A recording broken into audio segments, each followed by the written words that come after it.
Não, fizeste bem.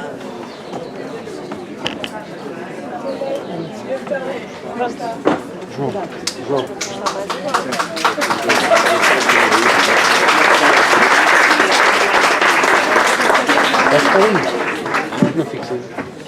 Olá, boa tarde. Eu peço imensa desculpa pelo calor que está aqui dentro da sala e agradeço a presença de todos. Esta é a primeira sessão da apresentação do novo livro do Ricardo Araújo Pereira, que é um livro que nós não conhecemos, porque são as crónicas que o Ricardo escreveu no último ano e meio para a Folha de São Paulo, que é um jornal brasileiro, o jornal mais importante brasileiro. São textos bastante diferentes daqueles a que estamos habituados. Eu, enquanto editora, considero que é o seu melhor livro. Pronto.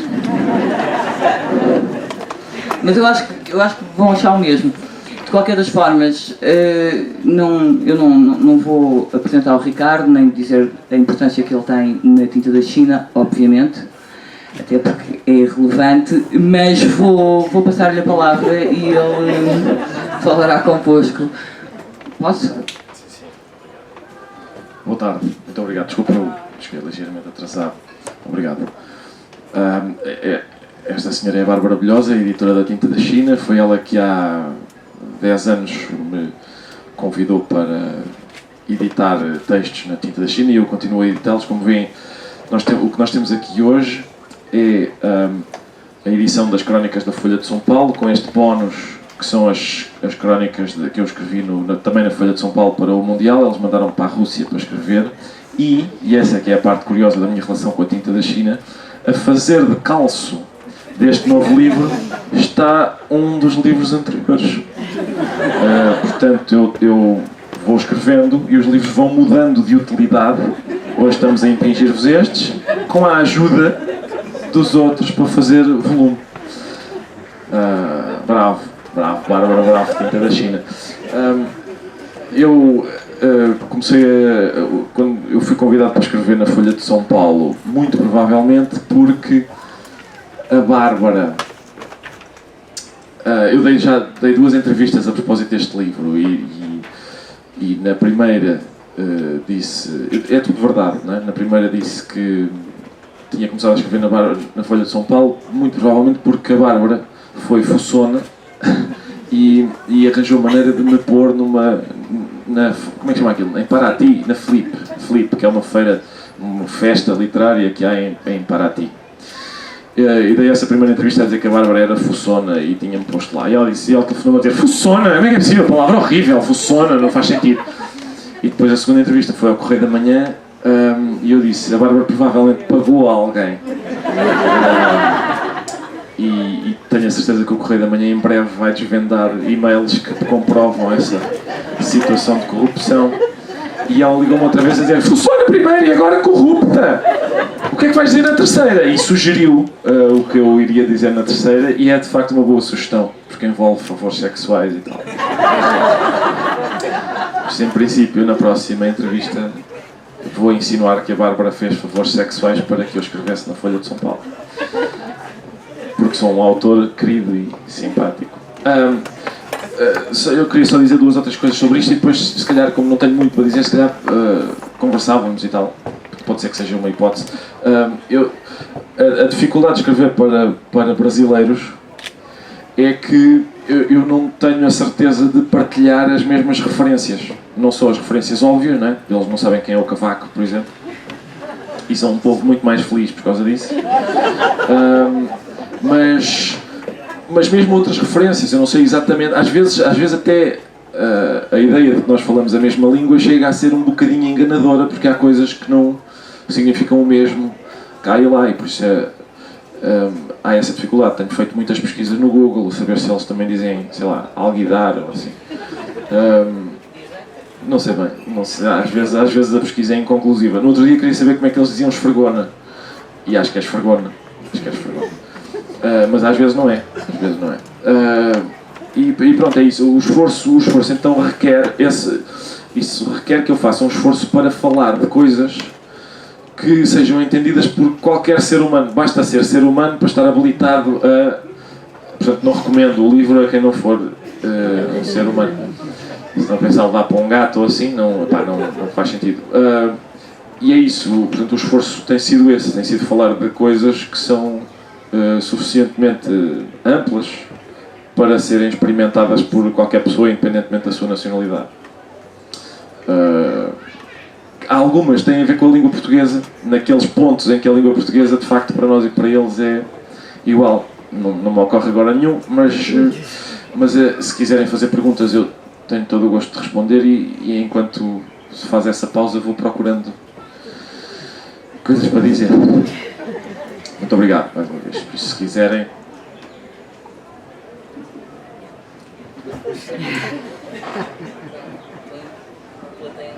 Sim. Nada. Rigorosamente nada. É embaraçoso este momento, acaba por ser embaraçoso. Tenho a certeza que ninguém tem qualquer curiosidade que deseja que eu satisfaça. Se calhar eu vou, enquanto esperamos, eu leio só uma. É muito chato olhar para uma pessoa a ler um livro, mas eu leio só uma e... Não sei bem, deixa-me ver. Sei. Peraí.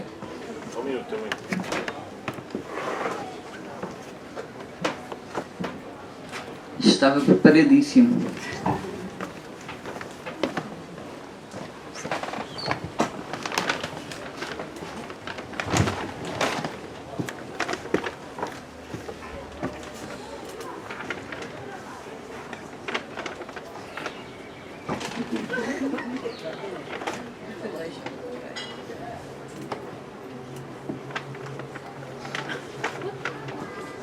Olha, há ali uma questão.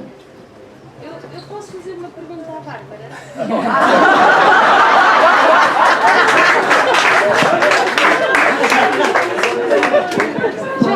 Pode. Porquê que a fotografia escolhida do Ricardo Araújo Pereira é assim, a coçar o olho, a rir-se, a olhar para baixo, enquanto que as outras têm assim alguma mais bonita? Estas fotografias que estão aqui são do Alfredo Cunha, que é um grande fotógrafo português, conhecido pelo fotógrafo do 25 de Abril. Portanto, assim, esta é uma exposição que não tem a ver. Esta foto do Ricardo eu gosto imenso, ele parece o Obama. Não se vê bem. Eu acho que... E é uma expressão dele muito genuína, ele faz mesmo isto. Portanto, eu achei que era mais interessante do que ter o Ricardo a pousar. Acho mais bonita esta. Portanto, é uma questão estética. Eu sou uma esteta e exijo muito as fotografias dele. Sou muito chata. Então, mas não há nenhuma crónica decente? Pois é isso, eu estou com algum medo. Assim, eu acho que os leitores, assim, o livro é bom, não parece. És capaz de escolher uma crónica? A ficha técnica do livro. Página número 34.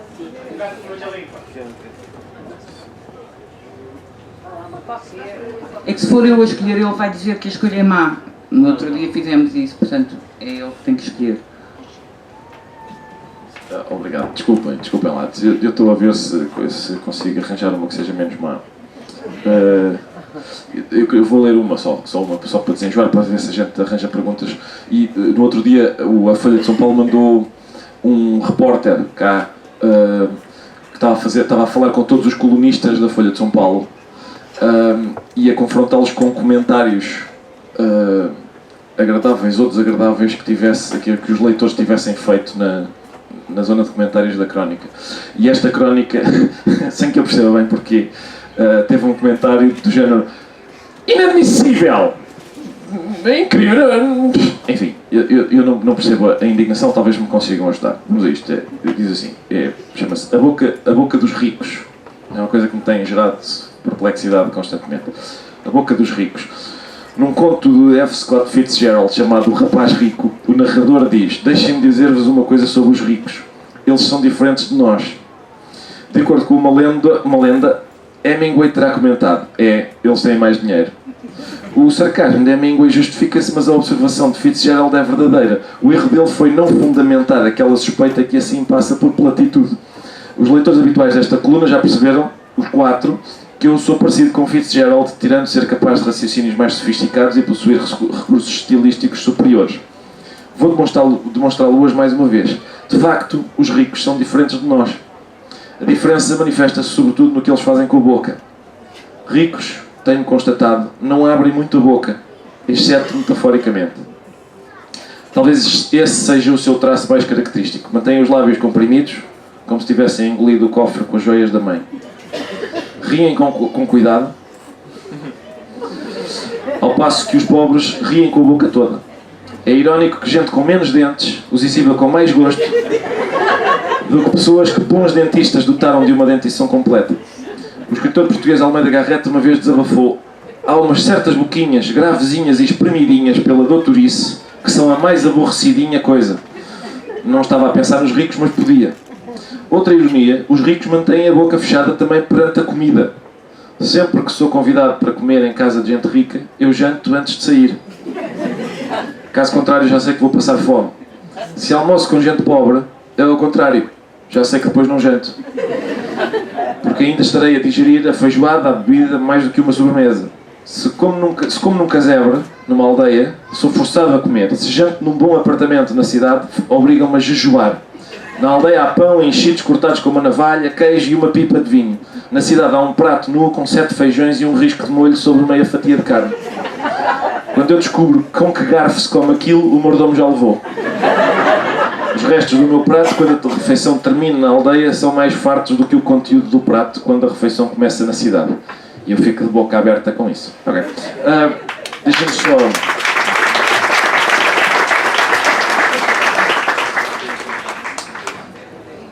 Enfim, se calhar pronto, fica esta, depois já leio outra, só para desenjoar. Outras sobre, como eu vos dizia há pouco, eu tenho que falar sobre coisas que toda a gente entenda, e eu acho que a boca dos ricos toda a gente já se confrontou com esse fenómeno estranho. Outras vezes apetece-me falar sobre a mim próprio, no sentido em que eu sou, embora não pareça muitas vezes, também uma pessoa. E as pessoas sabem o que é ter uma infância, o que é ter... Há uma crónica aqui, é sobre um episódio que aconteceu quando eu andava no Externato da Luz, que é um colégio de franciscanos, onde me diverti muito, e andei lá desde o 5º ano até ao 9º. E a certa altura o Padre Manuel, vejam o que eu ando a contar a brasileiros, o Padre Manuel queria que as aulas fossem sobre as matérias que, enfim, inquietam os adolescentes. Por exemplo, sexo naquela altura, sexo. Aliás, o Padre Manuel dizia: se me virem um dia na rua, estiverem com um amigo e tal, digam: olha, lá vai aquele meu professor. E o amigo pergunta: é professor de quê? Vocês digam: professor de sexo. O padre achava isso especialmente pérfido e estava interessado em que a gente fizesse isso. Mas uma vez o padre, e bem, disse: vamos fazer o seguinte exercício. Como há certas perguntas que são demasiado íntimas para nós as fazermos sem receio de sermos julgados por isso, vamos escrever anonimamente num papel 2 perguntas e metê-las dentro de um chapéu, e depois eu tiro os papéis, ninguém sabe quem é que os escreveu, e faço a pergunta e respondo. E foi isso que aconteceu.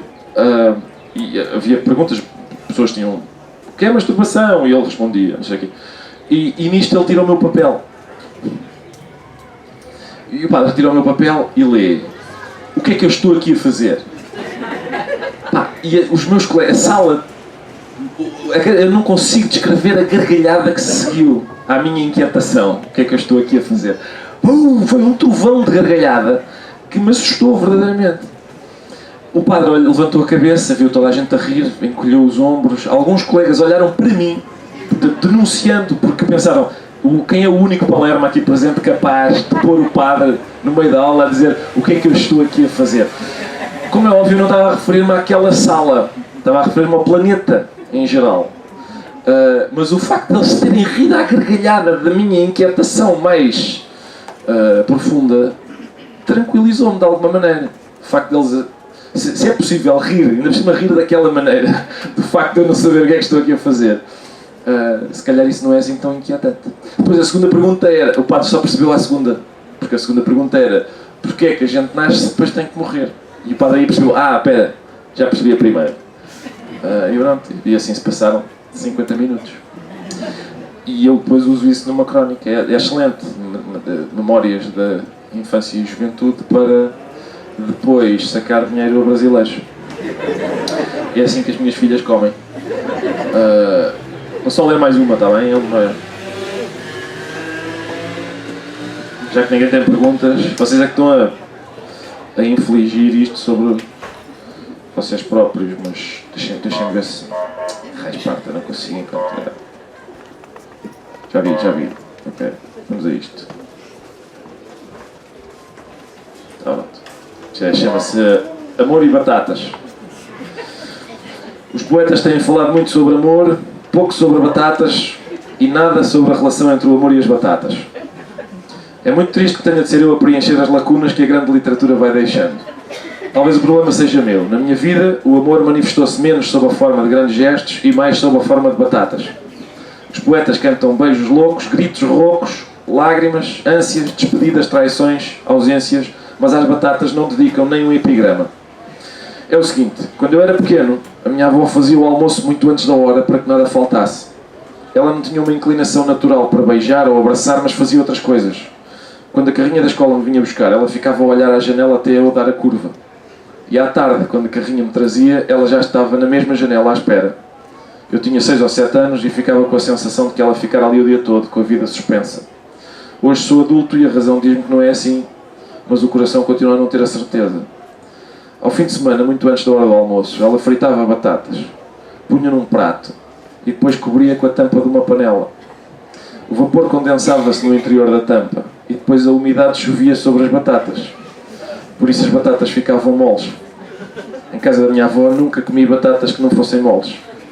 Quando hoje me põem no prato batatas estaladiças, eu penso: esta pessoa sabe fritar batatas, mas ela não me ama. Não fez as batatas com aquela antecedência. Arriscou que as batatas não estivessem prontas quando eu quisesse almoçar. Batatas estaladiças, fica o leitor avisado, são cruéis. Têm arestas aguçadas que ferem o céu da boca e estão muito conscientes do seu próprio mérito, reluzentes de óleo. As batatas moles, tubérculos humildes e meigos, suportam com paciência a aflição amorosa que as tornou moles, e a sua indolência morna tranquiliza quem estiver nervoso. Penso muitas vezes naquele momento no fim do Citizen Kane em que ele, mesmo antes de morrer, diz Rosebud, o nome de um trenó que tinha quando era criança. Eu muito provavelmente direi batatas moles.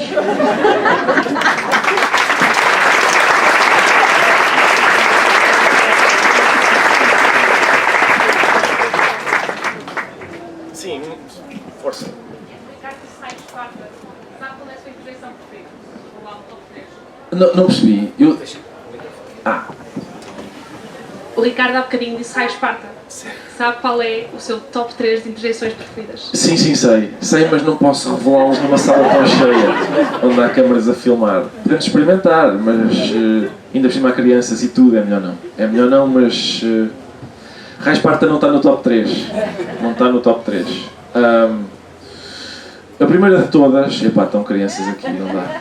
Eu vou arriscar... Epá, vamos falar só da primeira de todas, que é muito contraditória, porque eu de facto não tenho vontade que seja cumprido o desejo que eu exprimo quando a digo, e na verdade, são 3 palavras, mas que eu digo aglutinadas numa só.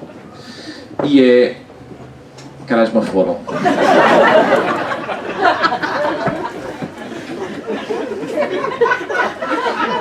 Não se diz isso. Não se diz nada disto. Boa tarde, óbitos.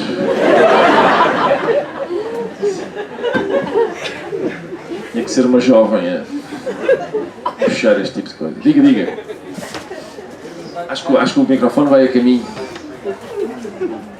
em primeiro lugar, eu estou na companhia da minha filha mais nova e do meu filho mais velho. Queria lhe agradecer por Ora, é essa, agradecer. com certeza. As minhas filhas, quando me veem a assistir a um jogo do Benfica, ficam de facto com o mestrado feito. Acredito que sim. Vou tentar ser breve. Basicamente, o que eu lhe queria dizer é o seguinte: eu acompanho a sua carreira desde os Gato Fedorento, leio as crónicas da Visão, compro os livros da Tinta da China e pronto. Você não será o meu Eusébio, mas anda lá perto. Em termos humorísticos, claro. Em termos de futebol, um pouco menos, não é? Até porque eu nem gosto de futebol, faria além. Mas a pergunta é esta. E eu também vejo o Governo Sombra. Aliás, tive o prazer de cumprimentar o Carlos Vaz Marques na última Feira do Livro e dizer-lhe aquilo que eu penso sobre o programa. Para mim aquilo é serviço público. Ponto. Pronto, vou à pergunta, senão me matam. A pergunta é esta. Você está-se a tornar tão popular, não tem medo, e por outro lado, nós temos a classe política portuguesa, quer dizer, na primeira legislatura tínhamos a Sofia de Melbrenner na Assembleia. Agora, quer dizer, não vale a pena dizer comentários, não é? Pronto, finalmente a pergunta. Você não tem medo, não teme que quando o professor Marcelo acabar o segundo mandato, ou seja uma hipótese para a presidência? Muito obrigado, Luís.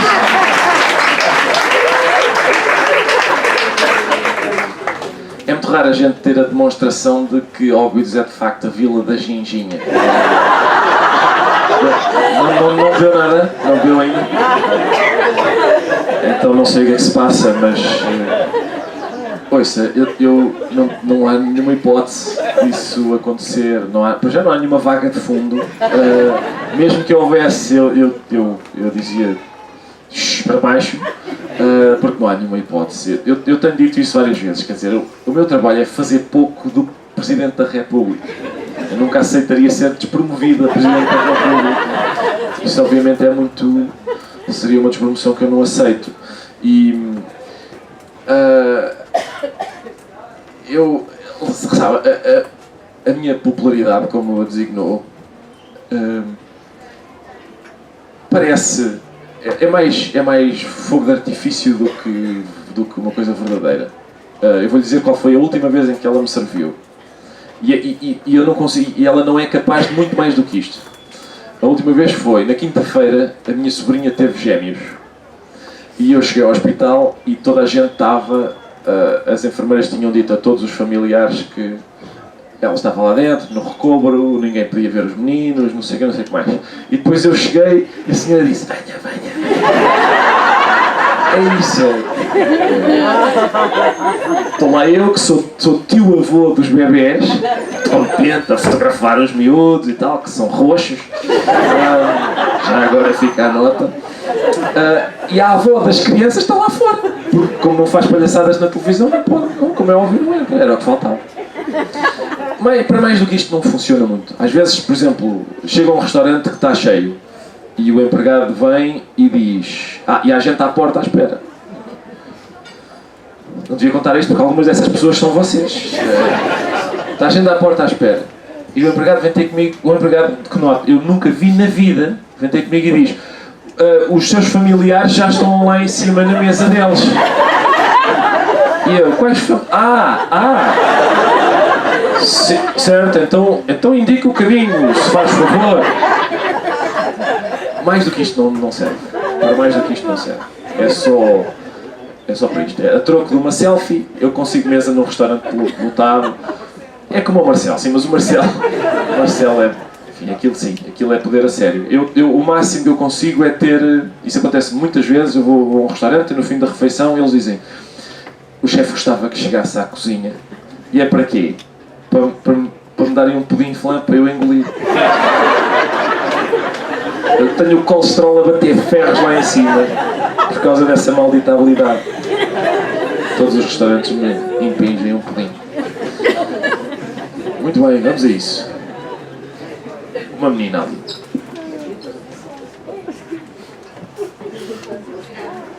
Olá, boa tarde a todos. Olá, Ricardo. Tenho duas perguntas, na realidade. A primeira é se o Ricardo considera que o humor tem temas universais, como o caso do amor, do sexo ou das batatas fritas moles. E a segunda pergunta é, eu ainda não li o livro, eu não sei se o Ricardo escreveu sobre o Bolsonaro, não faço ideia. E se ainda não escreveu, se vai escrever. Sim. Obrigado. Mais ou menos. Vamos por ordem. Portanto, alguns temas são universais, sim. Porque, lá está, era aquilo que dizíamos há pouco. Por exemplo, se a gente hoje abrir uma peça do Aristófanes, há muitos momentos em que eles riam na Antiguidade Clássica e a gente não ri hoje, porque a gente não sabe quem são as pessoas de que ele está a falar. A gente não tem aquela referência. Mas há outras coisas das quais a gente ri porque pessoas de todos os tempos e lugares riem. Quando ele escreve uma peça cuja história é o facto das mulheres de determinada cidade estarem tão fartas da guerra que propõem que confrontam os maridos com uma greve de sexo se a guerra não acabar, a gente acha graça a essa ideia. A greve de sexo continua a ter graça hoje. Há um livro chamado Filogelos, que é um livro que colige as mais antigas histórias humorísticas. Dir-se que é um livro de anedotas. Sim, Filogelos significa, a letra significa, filo é amigo de, amor puro, e gelos significa riso. E esse livro, Filogelos, tem muitas piadas com os quais a gente hoje não se relaciona muito. Por exemplo, imensas sobre eunucos. Eles achavam imensa graça a eunucos, a gente hoje já não tem tanta referência de eunucos para achar graça àquilo. Uma das piadas mais populares desse livro é um eunuco a quem cresceram 2 hérnias no escroto. E eles achavam imensa graça a isso, porque ele continua a ser eunuco, mas não parece, por causa das hérnias. Estão a ver, ainda gera alguns... Ainda consegue arrancar alguns risos esta boa história. Mas há outras mais universais. Há uma história nesse livro que conta a seguinte história. Um homem vai ao mercado e diz: olha, o escravo que você me vendeu ontem morreu, pá. E o mercador diz: pá, isso é incrível, ele comigo nunca fez isso. E portanto, isso, a gente hoje ainda sabe onde é que se quer chegar. Provavelmente a gente hoje já não fala de escravos, mas fala de papagaios mortos, por exemplo. Um homem chega a uma loja e diz: o papagaio que o senhor me vendeu ontem, linda plumagem, Norwegian Blue, morreu. E portanto, alguns temas, foi mais ou menos sobre esses que eu tentei incidir aqui. É isso. E depois sobre o Bolsonaro, há uma nota, digamos, marginal, porque a certa altura discutiu-se no Brasil o seguinte: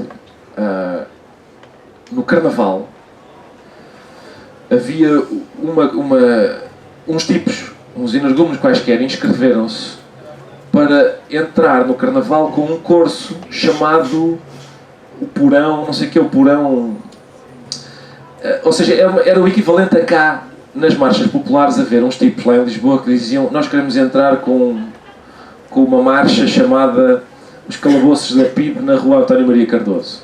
Portanto, eram uns tipos que queriam sambar em celebração não só da ditadura militar, mas também das torturas da polícia política. E eles proibiram isso. E eu aqui no livro manifesto-me contra a proibição. Eu acho que um idiota deve poder sambar. A gente deve deixá-lo. Para já acho perigoso que no Brasil o Bolsonaro possa, na Câmara dos Deputados, dizer: eu voto pela destituição da Dilma em homenagem ao homem que a torturou, e depois no Carnaval as mesmas bestas não possam sambar. Isso significa que no Brasil o Carnaval é mais respeitável do que a Câmara dos Deputados. Eu acho perigoso para um país que isso seja assim. Que seja Câmara dos Deputados à vontade, esses porcos aí à vontade. Agora, no Carnaval isto é sério. Aqui não. Acho isso inquietante. Segundo, eu acho que toda a gente deve poder dizer coisas, por muito absurdas e ofensivas que sejam, se devidamente enquadradas. E eu gostava de enquadrar os homens que querem sambar em memória da polícia política e em homenagem à polícia política. Eu gostaria que eles fossem, antes ia um curso que eu próprio organizaria e determinava a coreografia em homenagem ao cancro do reto, coloretal, e a seguir outro também em homenagem, sei lá, ao vírus do ébola ou assim. E eles estavam lá no meio. Eu sou favorável a que isso possa acontecer. Boa tarde.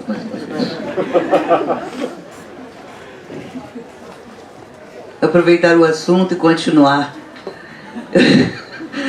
Meu nome é Regina, sou brasileira, não estou lendo a Folha de São Paulo, porque não moro no Brasil há mais de 15 anos. Gostaria até de poder ler as crônicas. Mas eu queria saber se você já entrou para o grupo dos indomináveis, dos grandes homens que foram xingados pelos brasileiros, como por exemplo o Papa, que virou comunista, ou a Madonna, que virou comunista, ou também os alemães, que não entendem nada de nazismo, que são todos considerados comunistas, se você por acaso já está nesse grupo. Obrigado. Dos elogiados. Certo. Muito obrigado. Eu também não leio a Folha de São Paulo, não sei, mas quando aquela história que eu contei é verdadeira. Veio um homem da Folha de São Paulo filmar comentários meus e ele disse: tivemos alguma dificuldade porque os seus comentários são elogiosos. Aliás, o primeiro que ele me deu para ler, aquilo era para eu ler e comentar, e o primeiro era: muitos parabéns, é um texto bem escrito e inteligente. Eu disse: inteligente é você? Espera, isto é dizer bem. Para não sei o que é que eu estou a fazer mal para receber esse tipo de comentários. É possível que eles ainda não tenham, que esse grupo, não é? O grupo de pessoas que anda nos comentários dos jornais a dizer coisas, que é um grupo muito específico. E eu, até certo ponto, gosto que eles estejam reduzidos à caixa de comentários dos jornais. Muitas vezes eu vejo... Se a gente acreditar que aquilo que se passa na caixa de comentários dos jornais corresponde ao mundo real, nós estaríamos perdidos, não é? Felizmente não. A gente tira a cabeça da caixa de comentários e olha cá para fora, e isto é relativamente civilizado. Muitas vezes cá acontece, eu tenho contado essa história porque foi das mais impressionantes para mim. Era uma notícia do Correio da Manhã sobre: para a semana, mau tempo, aviso amarelo. 3 comentários. E eu pensei: eu tenho que ver o que é que 3 pessoas acharam que havia para comentar no facto da Proteção Civil, a propósito do mau tempo, para a semana pôr aviso amarelo. E os comentários eram do género: realmente este governo... Não era isto, era isto. O outro era: no meu tempo íamos a pé para a escola descalços na neve. Eram coisas deste tipo.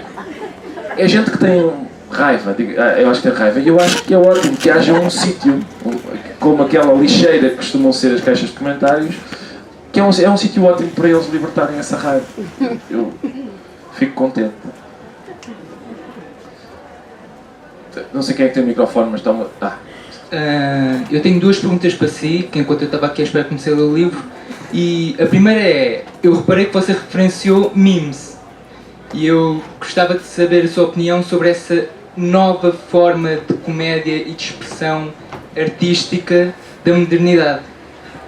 A segunda é: recentemente temos vivido num mundo em que toda a gente se ofende com tudo, e toda a gente é muito vulnerável e muito sensível, e que há gente que por piadas é despedido, e eu queria saber se você considera isso uma ameaça à comédia.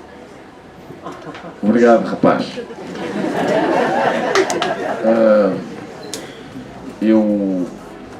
Sim, eu falo em memes. Eu digo memes, mas acredito que se diga memes, que é uma coisa agora que circula na net, não é? Vamos ser técnicos primeiro. É uma coisa que circula na net, que é um boneco qualquer que tem uma legenda. É uma coisa desse tipo, não é? Acho que é isso.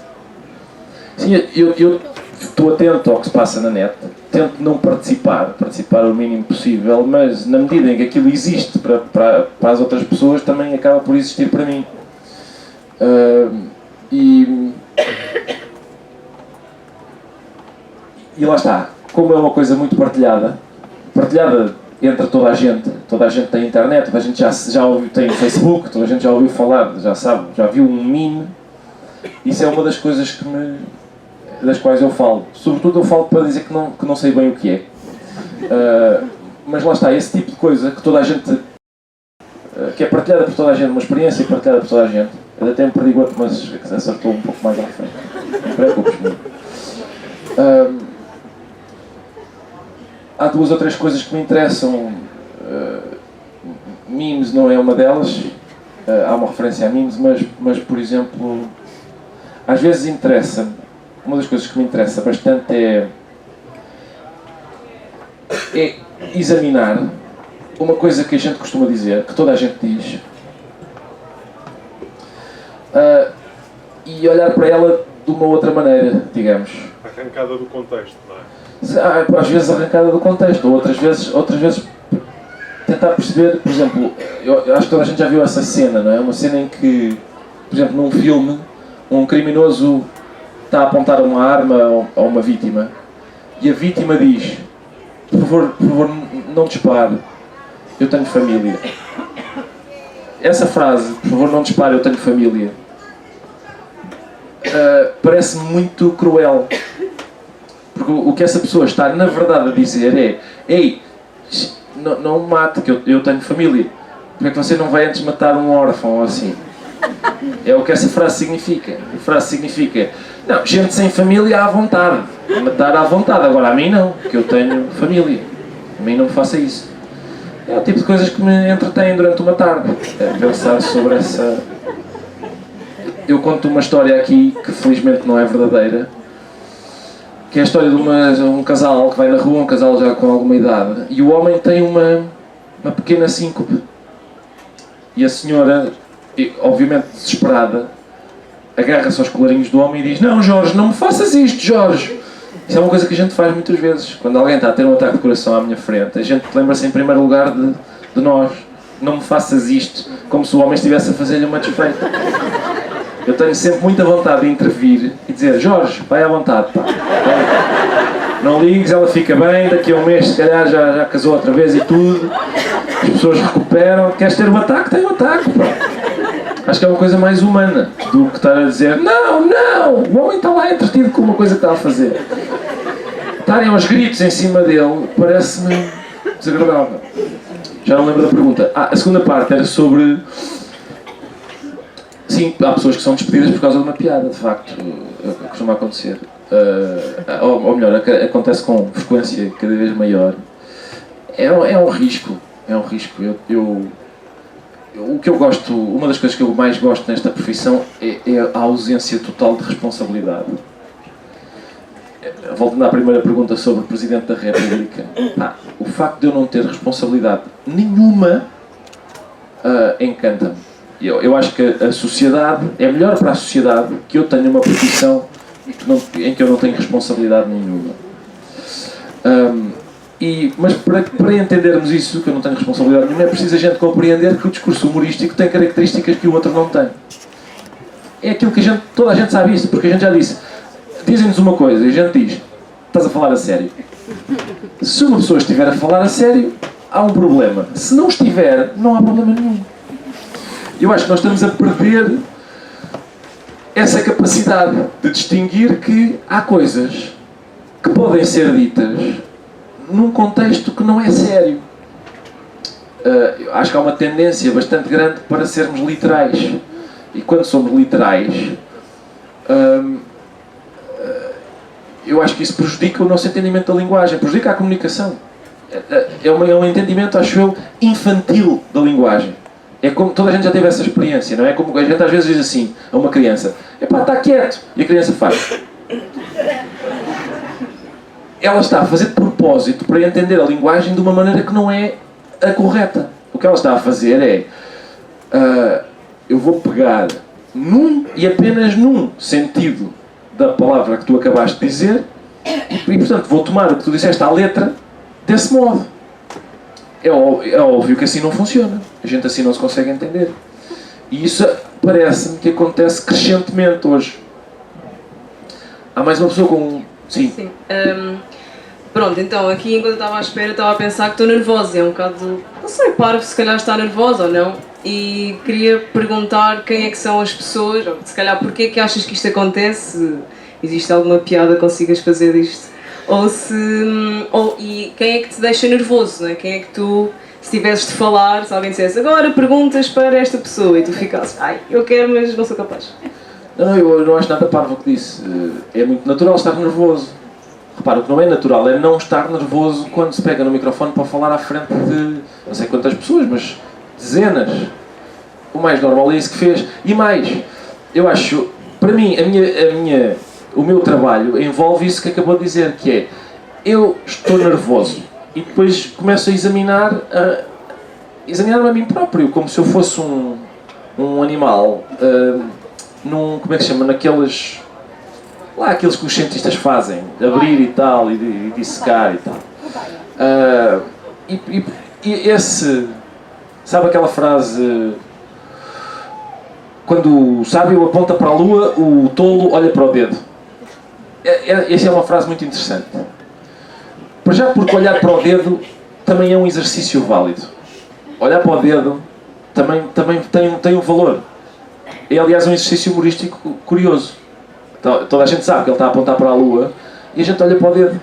Pode ser que tenha algum interesse também. Mas o autor da frase é uma pessoa que estava 2 passos atrás ainda e teve que olhar para todo o lado. A pessoa que diz a frase, quando o sábio aponta para a lua, o tolo olha para o dedo, teve que olhar para a lua, para o sábio, para o dedo, para o tolo, para toda a gente. Eu acho que essa é a melhor definição do trabalho do humorista, é aquele que olha para todo o lado. Olha para todo o lado e depois às vezes demora o olhar nos sítios onde não é costume demorar. Não é? Isso parece-me um exercício interessante. Aquilo que disse sobre, eu estou nervosa. Para já o facto de falar sobre isso diminui um bocadinho os nervos. É uma parte, digamos, terapêutica disto. Mas parece-me sempre interessante olhar para nós como se estivéssemos de fora. Eu tinha uma... Não sei se têm cães, vocês não sei se têm cães, mas hoje eu tenho cães, tenho 4 cães, já tive mais cães antes. Adoro cães. Hoje, provavelmente porque a medicina avança, os cães duram mais e a certa altura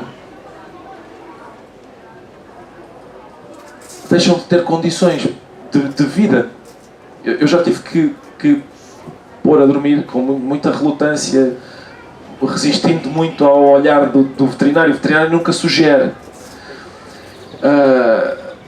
Eu já tive que, digamos, pôr a dormir duas cadelas, a Alice e a Lola, em momentos diferentes. Quando foi a Lola? A Lola foi a segunda. Ao fim de 2 meses a mudar as fraldas à Lola, a não perder a esperança que a Lola voltasse a andar, eu tive de me capacitar que o sofrimento do animal não ia mudar e que aquilo era mais uma coisa egoísta da minha parte. E então eu cheguei ao veterinário e disse, vai ter de ser. Só que eu já tinha aprendido a lição com a Alice. Aquilo é uma coisa, é muito breve. É uma injeção, o animal não sente nada e adormece. Acabou. Isso só não é um adormecimento completo porque os olhos ficam sem luz. Mas como eu tinha aprendido a lição com a Alice, o que eu fiz foi... A Lola ficou lá no veterinário e disse, temos só 5 minutos, e eu saí. E fui ao supermercado comprar uma embalagem de paio fatiado. E depois dei à Lola. Aquilo foi uma festa. A Lola estava contentíssima. Epá, isto é uma delícia. Ela não se conseguia mexer, não se conseguia pôr em pé, mas tinha apetite, imenso apetite. Então a Lola comeu o paio fatiado todo. E depois eu disse, ok doutor, é agora. E pronto, e foi isso. E depois, eu não sei se já tiveram essa experiência, o que acontece é que uma pessoa fica abraçada a um cão morto a chorar. Nós é que estamos a chorar, o cão não está. Quando eu estou abraçado ao cão morto a chorar, era aqui que eu queria chegar, eu estou a fazer o exercício que acabou de fazer, que é, eu estou nervosa, eu estou a fazer o exercício que é, olha, eu estou abraçado a um cão morto a chorar.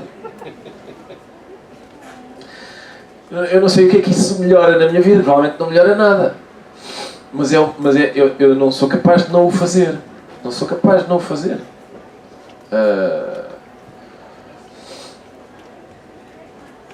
Não sei para onde é que vou com esta conversa, mas essa é isso.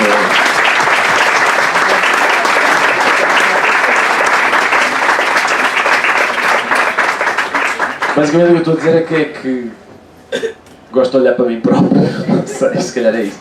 Mas lá está, eu acho que é desse exame constante de olhar para mim próprio que nascem várias coisas que estão aqui. Desculpem lá esta digressão sobre animais mortos, desculpem. Tenho salvo vários, atenção. A vida veterinária também não é só tristezas. Ainda no outro dia, o demónio, que é um dos meus cães, eu tenho 4 agora, como já disse, é a Ginja, a Flor, o demónio e a Dona Custódia. O demónio come roupa interior, é uma coisa que o demónio faz. Come roupa interior e no outro dia foi operado e tirámos uma barrela de roupa inteira do estômago daquele idiota. E está ótimo, está pronto para mais cuecas. Olá, boa tarde, Ricardo e a todos os presentes. Eu tenho 3 questões que eu acho que eu vou colocá-las rapidamente e com certeza também responderá rapidamente. A primeira tem a ver, o Ricardo teve a expor-se um bocadinho também, eu acho que nós todos ficamos nervosos. Eu sou professora e, portanto, é uma profissão de muita exposição e que me deixa, por exemplo, no início de cada ano letivo sempre um bocadinho nervosa. E há pouco o Ricardo abordou a questão de que gostava de ver alguns temas tratados pelos professores para ser... E o que eu gostava de perguntar era se gostava de ser professor e se conseguiria tratar esse tema numa aula, por exemplo. E essa é a primeira.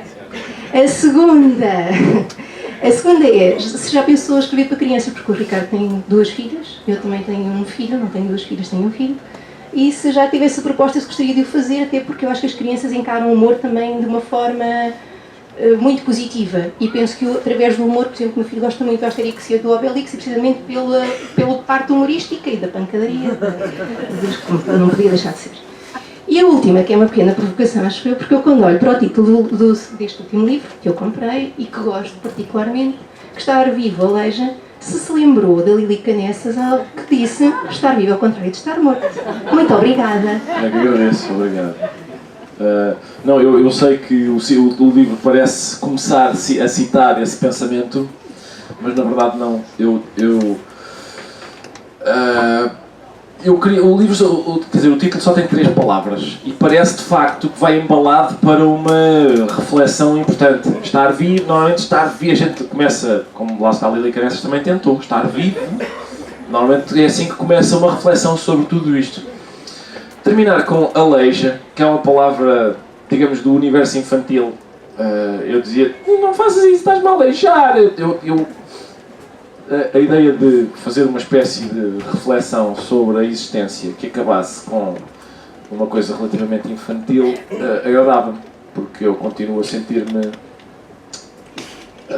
infantil perante as coisas, não é? Pequeno demais para o mundo é um bocado inóspito, vê-se que não foi feito à minha medida. Mas em relação à sua primeira pergunta sobre o ser professor, eu sei onde é que isto vai parar, professor. Está a tentar que eu diga que sim e depois diga então venha à minha escola. Nós temos... Eu sei, porque hoje eu tenho esta experiência já de outras sessões como esta, como calcula. Já fui apanhado por muitos professores nessa mesma armadilha.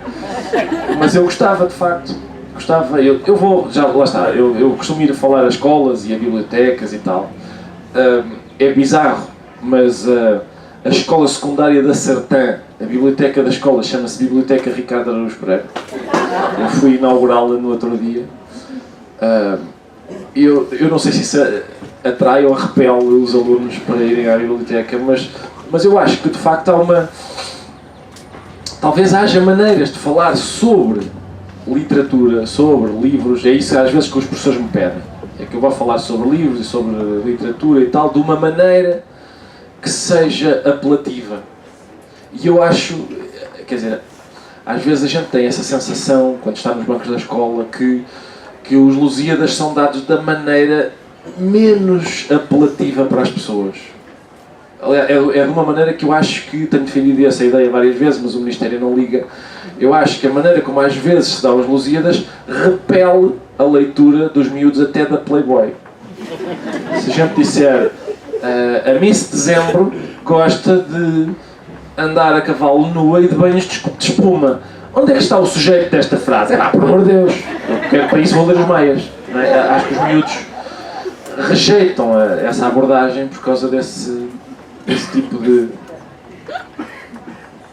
atenção ao que não interessa, nesse caso. E sim, sobre escrever para crianças, não pensei nisso, na verdade. Quem sabe, qualquer dia. Mas é uma boa ideia. Eu tenho... olha, vê a editora, já está. Sim. Eu acho que é uma boa ideia. Eu acho que faz falta, aliás, faz falta em língua portuguesa, livros para a infância e juventude. A oferta não é muita. Os ingleses, por exemplo, têm uma oferta enorme. Têm prémios muito prestigiados para essa faixa etária e têm uma oferta enorme para essa faixa. Há mais questões? Olá, Ricardo. Eu tenho duas perguntas. Há bocado falaste de sentiste que não tens responsabilidade nenhuma devido à tua profissão. E eu pergunto se não te sentes inquietado de seres uma referência para a nova geração de humoristas que está atualmente a trabalhar. E a segunda pergunta é se nunca pensaste em escrever um romance. Obrigado. Se tudo correr bem, não. Eu acho que é uma empreitada maior do que eu tenho capacidade para levar a cabo. E em relação à responsabilidade, na verdade não, quer dizer, não se eu acho que é a melhor parte, era aquilo que eu dizia há pouco, a melhor parte desta profissão é não ter responsabilidade nenhuma. É claro que muitas vezes eu fico genuinamente comovido, não vos posso dizer quão comovido fico.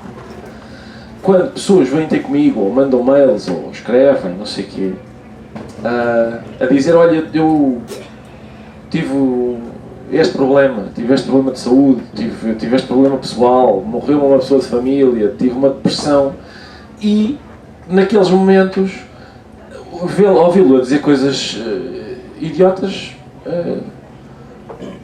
fazia com que as coisas fossem um bocado menos más. E eu acho que isso é o máximo a que eu posso ambicionar. E não é pouco. Isso é curioso. Muitas vezes os jornalistas perguntam qual é o seu objetivo? E eu digo, o meu objetivo é fazer rir as pessoas. E eles dizem, só. Normalmente quem pergunta só é uma pessoa que nunca fez rir ninguém. Porque primeiro não sabe o trabalho que dá. E segundo, não sabe o prazer que se obtém disso. Eu acho que em certa medida, ou se calhar sempre,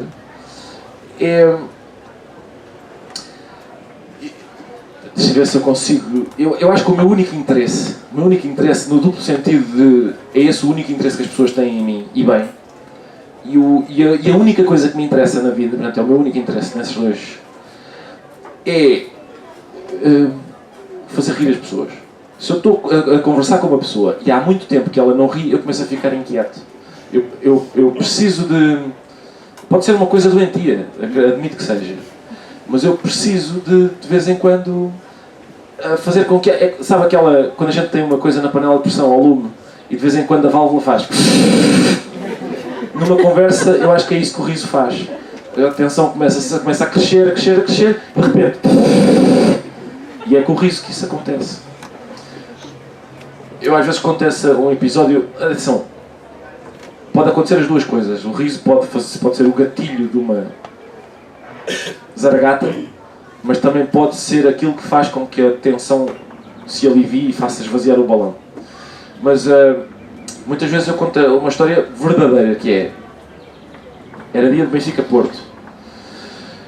E eu fui estacionar ao Colombo, que é um centro comercial que é em frente ao estádio. E o estacionamento estava cheio, mas havia uma zona completamente livre de carros, só que tinha uma cancela. Estava lá um segurança que não levantava a cancela.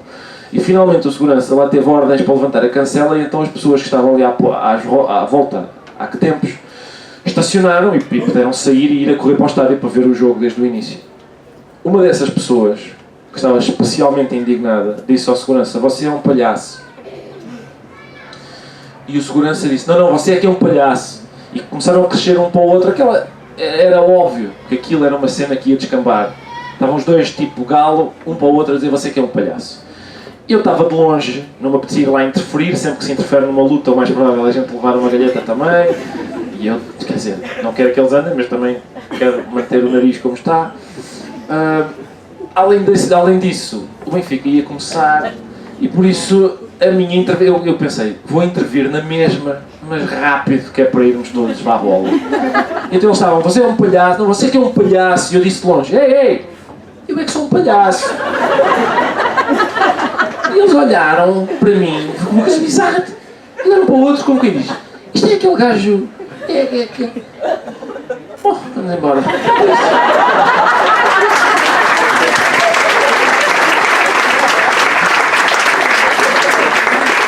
Claro, não serve para muito, não serve para muito. A gente até pode argumentar que eles tinham resolvido aquilo na mesma. Mas se serviu para isso, já não foi mal. Sim, ganhamos 1-0, obrigado. Ganhamos 1-0. Sim, gol de Saviola. As más línguas dizem que estava fora de jogo, mas não. Então, o fora de jogo foi muito antes do.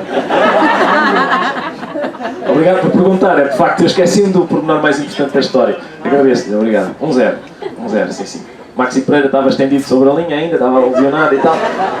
Isso é a Viola marca. Jogámos com o Reta Vizcaya a lateral direito nesse jogo, uma coisa incrível. Obrigado. Boa tarde. Sim?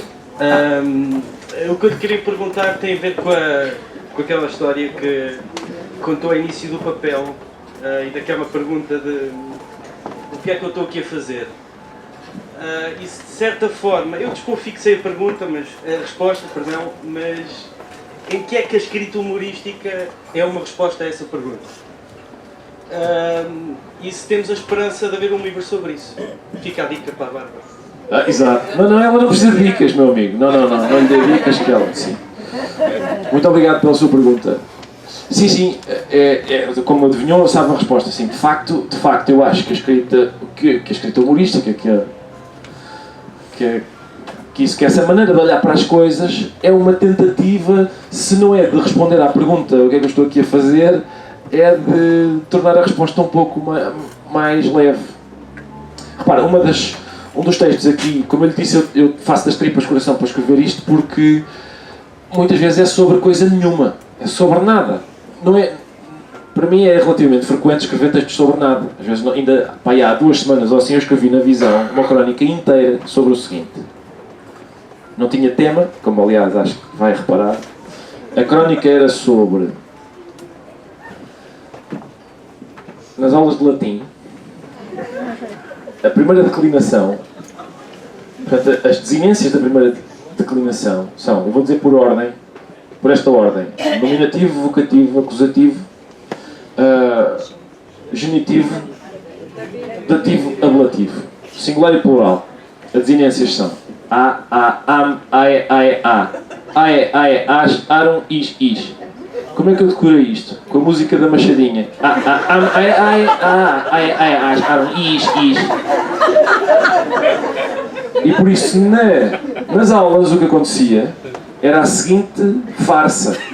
O professor dizia, ei, Eugênio, rosa, genitivo plural. E eu cantava a Machadinha até quem te pôs a mão. E dizia, rosaram. E ele, bravo. Mas eu sabia o que é que estava a acontecer cá dentro. Eu sabia que aquilo era tudo uma farsa. E pronto, foi uma crónica sobre isso. Aqui, e era isso que vai ao encontro da sua pergunta, aqui neste livro, lá para os brasileiros, eu escrevi uma crónica sobre o seguinte. No outro dia eu entrei no carro, pus uma eu não sei andar em lado nenhum, vou sempre de GPS para todo lado, para casa até, para casa sempre eu tenho que pôr o GPS, seja onde estiver, ponho o GPS, endereço de casa, pumba. E eu pus no GPS um endereço para onde queria ir, e pela primeira vez reparei que o GPS, quando a gente põe um endereço, o GPS pergunta-nos, aceitar destino? E eu pensei, peraí, aceitar destino? De repente parece que estou numa tragédia grega. É uma pergunta demasiado pesada para eu responder afirmativamente assim à balda. Sobretudo tendo em conta o destino de merda que eu tenho aqui. Quando for para a rua não sei o quê, ele pergunta-me aceitar destino. E pronto, é isso. E isso, lá está, estão aí sólidos 2.500 caracteres sobre o que é que acontece a uma pessoa quando responde afirmativamente à pergunta do GPS aceitar destino. Eu acho que isso indo ao encontro da sua pergunta, a resposta é sim. Fazer esse tipo de exercício faz qualquer coisa que eu não sei bem o que é. É muito difícil saber o que é que o humor faz, porque o humor às vezes faz coisas contraditórias e às vezes faz coisas contraditórias ao mesmo tempo. Ao mesmo tempo. O humor normalmente fala de coisas que são más, não é? Coisas más. Gente boazinha não tem graça nenhuma. A felicidade não tem graça. É claro que as pessoas quando estão felizes às vezes riem. Mas, por exemplo, os jogadores marcam um golo e riem-se. Mas não é esse riso que me pagam a mim para produzir. A mim pagam para produzir outro riso. Pagam para produzir riso sobre coisas más. Sobre as peças do Molière são sobre misantropos, hipocondríacos, hipócritas. Não há peças sobre pessoas boazinhas. A única hipótese de haver uma peça sobre uma pessoa boazinha é ela ser tão boazinha que, por exemplo, perde a fortuna toda por causa de ser boazinha. Aí a gente acha graça. Lixou-se. Isso tem graça. E portanto, sim, eu acho que é isso. Isto ajuda um pouco a lidar com esse tipo de coisa. Sim, está ali um senhor. Quem é que tem o microfone? Está uma senhora inscrita primeiro? Certo. Não me importa a vez, também estou um pouco nervosa, não é? Mas queria saber se...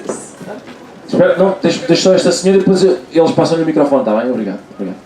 Bom, então, em primeiro lugar, se diz que a sua tarefa é fazer-nos rir, gostava de saber qual é o seu maior medo. Será perder a capacidade de nos fazer rir?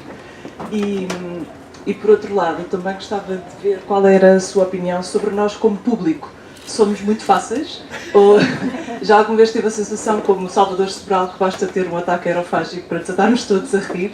Somos críticos? Como é que nós somos? Obrigado pela sua pergunta. Qual era a primeira? Desculpa. Ok, já sei. Obrigado, agradeço. Obrigado. Não, sabe, na verdade, eu percebo o seu ponto, mas a pergunta na verdade não faz sentido, no sentido em que isto não é uma capacidade que a gente adquire e perde. Repara, eu não tenho capacidade nenhuma de fazer rir várias pessoas. Há várias pessoas que não me acham graça nenhuma, são normalmente as mais sensatas, e não há nada a fazer, Isso não é exatamente uma coisa que... Não é magia. Olha, ele tinha aqui a varinha mágica, resultou durante um bocado e agora... olha, variou-se. Já não se trata disso. É outra coisa. E, portanto, é uma questão de sorte. Eu falo das coisas que me interessam e das coisas que eu acho que têm graça. E depois tenho a sorte de haver um público suficientemente alargado para que as minhas filhas consigam comer, que acha graça às mesmas coisas. É só isso. E a segunda era sobre nós. Sobre o público. O público é muito... Sabe qual é a questão? É que na comédia o público não faz favores. Ninguém faz favores. Eu vou para o palco. Se eu estiver a falar, se eu estiver a ler a lista telefónica, garanto-lhe que ninguém vai... ninguém me vai fazer esse favor. Ninguém me faz o favor de rir de coisas a que não acham graça. É uma atividade bastante cruel nesse sentido, porque a gente sabe imediatamente aquilo correu bem ou não. Correu, eu ouvi, havia gargalhadas que faziam vibrar as vigas, correu bem. É certo que não é, quando uma comédia, às vezes uma comédia não é de rir à gargalhada, mas em geral, se a gente sai de uma comédia e ninguém riu, alguma coisa não estava certa. É uma atividade em que tem essa componente de eficácia. Se corre bem, a gente sabe imediatamente. Obrigado. Boa tarde. São duas perguntas rápidas. Tendo os óbvios Monty Python, quais foram as tuas grandes referências humorísticas quando serias mais novo? Não? E quando é que percebeste que a tua vida poderia enverdar para este caminho e como tu dizes, alimentar as tuas filhas com humor? Quando é que percebeste, qual foi o momento da tua vida que percebeste, eu posso fazer dinheiro com isto? Agradeço, obrigado. Foi quando eu tinha 23 anos, acabei a faculdade, fui para uma empresa chamada Produções Fictícias, onde escreviam textos para atores a sério, para o Herman, para a Maria Rueff e tal. Foi aí. Foi aí que eu percebi, espera, é possível eu não ter um emprego a sério? É possível eu chegar aqui e pôr-me a pensar, quer dizer, fazer isto,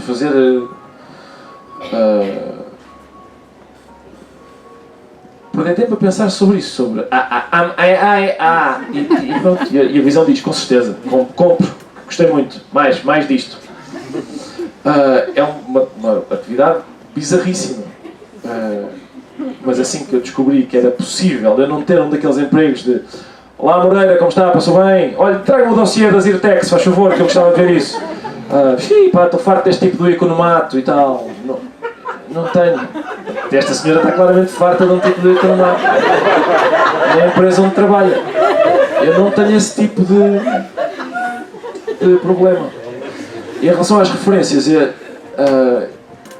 sim, os Monty Python são claramente uma. Eu acho que o Woody Allen, não sei se conhece o stand-up do Woody Allen, era uma coisa extraordinária. Era basicamente ele contava histórias, eram histórias absurdas, mas ao mesmo tempo verosímeis. Acho aquilo insuperável, e assim como acho os Monty Python insuperáveis nos sketches.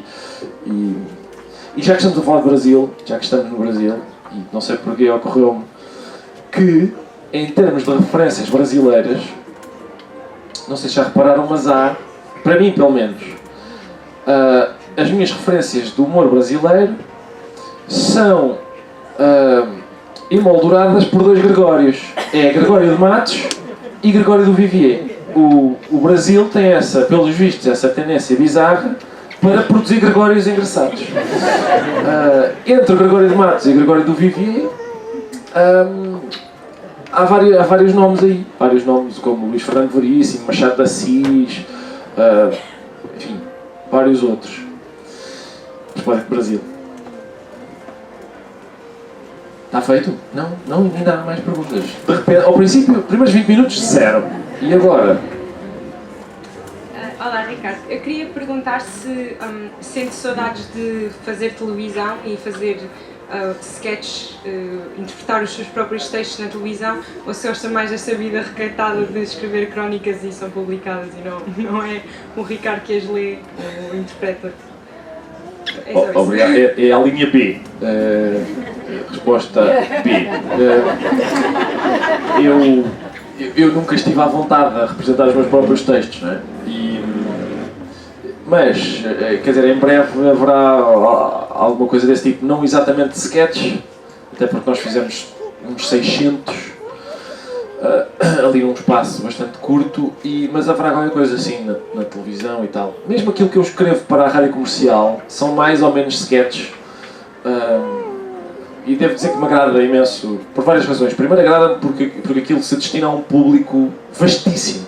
O público que ouve a comercial de manhã é uma massa de povo trabalhador que vai para o trabalho, que vai levar as crianças à escola. Alguns vão levar as crianças ao trabalho, porque há algum público na China que nós temos também. E essa massa de gente tem ali uma coisa...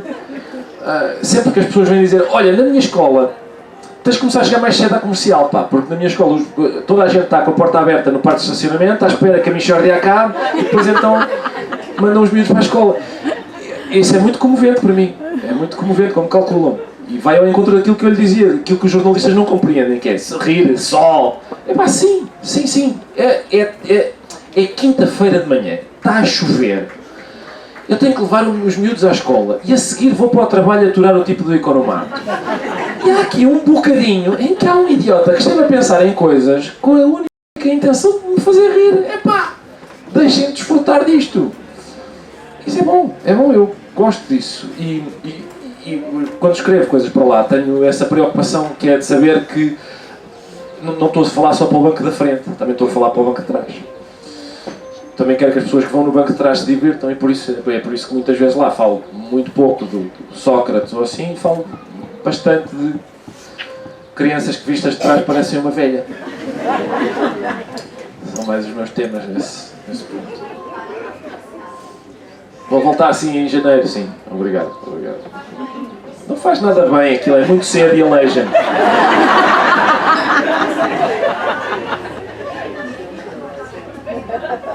Sabe que já agora, professora, muitas vezes há rábulas minhas na rádio comercial que vão parar aos livros de escola. Por exemplo, eu fiz uma sobre, que é um senhor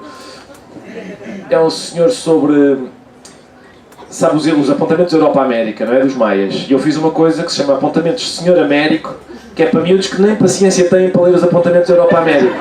E ficam só com o resumo dos maias feito por um saloio que diz: era uma vez um gajo que vivia numa casa tão grande que levava 7 páginas a descrever. Logo. E depois ele começava, não sei o quê, engana-se e começa a comer a irmã, não sei o quê. É uma coisa assim. Sim. Aposto que os seus alunos já escreveram. É, não é? Sim. Atenção, não é a primeira vez. Há várias crónicas minhas que vão parar a livros da escola. A única que devia ter ido não foi, que é sobre uma... Eu estive a inteirar-me sobre isso e acho que no Brasil esse flagelo não existe. Não sei se já repararam nisso, que é... Eu todos os dias vejo na internet, recebo por SMS um desabafo qualquer que inclui a palavra FODASSE. F-O-D-A-S-S-E. FODASSE.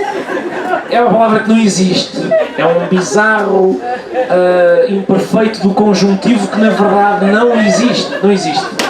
Isso é quem visto aquilo? FODASSE. Estou farto desta situação. FODASSE.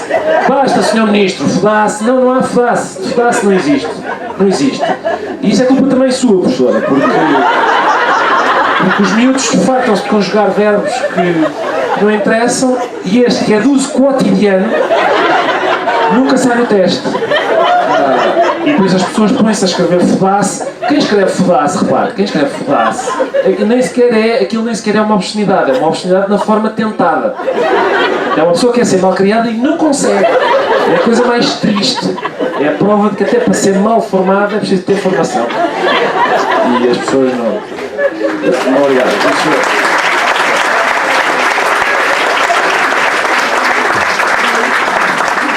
Parece que estou a inventar na hora, mas não estou. Está num destes livros, não sei qual. Mas ainda há só mais um apontamento. Sim. Ricardo, visto daqui, o Ricardo está muito bem enquadrado por Eduardo Lourenço, Alberto Helder, um gajo vagamente parecido com Obama, nesta sequência. Poderia começar uma nova crónica. Estava eu entre Alberto Helder. Exatamente. Porquê é que os humoristas têm de ter lido Alberto Helder e Eduardo Lourenço? E outros? O que é que de erudição tem o humor? Pois não sei se é erudição ou... Eu não vejo outra maneira da gente aprender... Basicamente estamos aqui a falar de escrita humorística e eu não conheço outra maneira de aprender a escrever que não seja lendo. Não conheço outra maneira. Por isso que os professores gostam de si. Eu sempre fui o menino querido dos professores. Sempre fui. E ainda por cima, como eu... Sempre que se fala de professores no Governo Sombra, eu estou do lado deles.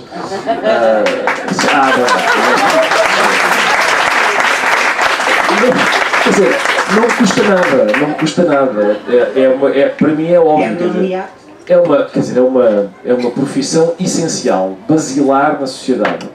E como é que a gente vos trata? Pagando pessimamente e dizendo: "Senhor é de onde? Sou do Porto." "Então está abafado." É uma coisa... sim, entre outras coisas. Mas, repara, é claro que isso é importante. Eu não, por exemplo, o Alberto Helder tem há um conto do Alberto Helder que começa: "Se eu quisesse enlouquecia." É uma abertura magnífica para um texto. É óbvio que a gente tem vontade de ouvir o que é que uma pessoa que começa pela frase "se eu quisesse enlouquecia" tem para dizer. Eu sinto muitas vezes, aliás já citei essa frase, porque muitas vezes na minha relação com o Benfica eu sinto o contrário. Se eu quisesse desenlouquecia. Eu sei que era, se eu me puser a pensar e disser: ok, estão aqui 11 milionários que vestem de vermelho e estão a tentar pontapear um esférico cheio de ar para dentro de uma espécie de um galinheiro. Se a bola entrar no galinheiro que eu quero, fico muito contente. Se entrar no galinheiro errado, eu fico muito triste. Que estupidez é esta? Só que eu não quero desenlouquecer dessa mania. Por exemplo, está aqui, não viu daí, mas aqui está a Adília Lopes. Eu escrevi um texto a propósito da Adília Lopes que também está nos livros da escola. É um texto sobre... Há um poema da Adília Lopes que se chama Autobiografia Sumária. São só 3 linhas. Os meus gatos gostam de brincar com as minhas baratas. E uma vez, mal eu acabei a faculdade, fui trabalhar muito brevemente no Jornal de Letras e fui entrevistar a Adília Lopes. Eu ia entusiasmadíssimo. E sentei-me à frente dela e disse, a primeira coisa que eu disse foi, sabe, eu identifico muito com o seu poema Autobiografia Sumária, porque também é um resumo da minha vida. Os meus gatos, ou seja, aquilo que em mim é felino, é cruel, é muito perspicaz, tem unhas afiadas, gosta de brincar com as minhas baratas, ou seja, com aquilo que em mim é reles, é vil, é sujo. E faz-se um silêncio que eu interpretei como sendo a escritora a pensar, este rapaz realmente... No fim desse silêncio, ela diz, pois não, o que se passa é que eu moro numa casa velha, tenho baratas na cozinha e tenho gatos também e eles gostam de ir para lá. Quando ela fez o gesto das patinhas eu pensei, está tudo para aí. E era isso, eu devia ter sabido porque eu sou um leitor da Adília Lopes e sei que há uma certa simplicidade declarativa nos poemas dela e que o que ela está a dizer de facto é que a vida dela, num certo sentido, não é mais do que ela ser uma pessoa que tem gatos que gostam de brincar com as suas baratas. O meu poema também não era mau, mas não era de facto não foi esse que ela escreveu. Exatamente. Mais essa.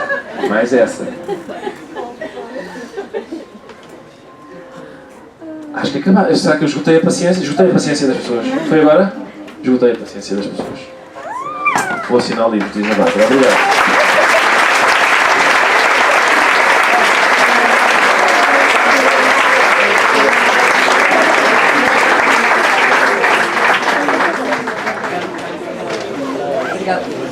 Temos que meninas.